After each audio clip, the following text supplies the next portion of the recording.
Hier a commencé une grève des médecins, je pense que ça ne vous a pas échappé. On dit que quand on lui montre la lune, le fou est celui qui regarde le doigt. Et quand les médecins montrent leur découragement, le macroniste est celui qui regarde la grève.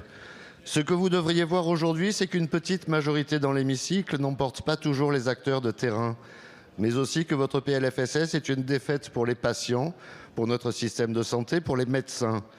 Ces médecins qui, comme l'UDR et le RN, disent non aux tarifs des actes médicaux qui pourraient être imposés par voie réglementaire. Ils disent non à la fin du remboursement des prescriptions des médecins non conventionnés en secteur 3. Ils disent non à la hausse des taxes sur les complémentaires santé, ce qui va mécaniquement augmenter les cotisations des mutuelles pour chaque patient.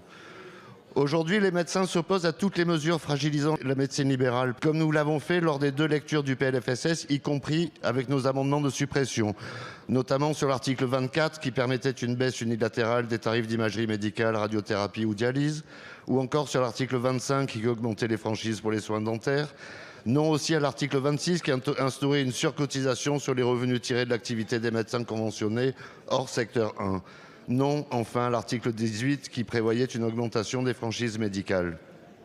Le groupe UDR le répète sans cesse, la solution n'est jamais l'interdiction ni l'obligation, mais bien l'incitation. Ce n'est pas une petite majorité de députés qu'il fallait motiver, c'étaient les médecins, les soignants. Alors ma question est la suivante. Avez-vous commencé à réfléchir pour le PLFSS 2027 à des mesures coercitives permettant d'imposer à des milliers d'étudiants découragés de se lancer dans 10 ans d'études de médecine?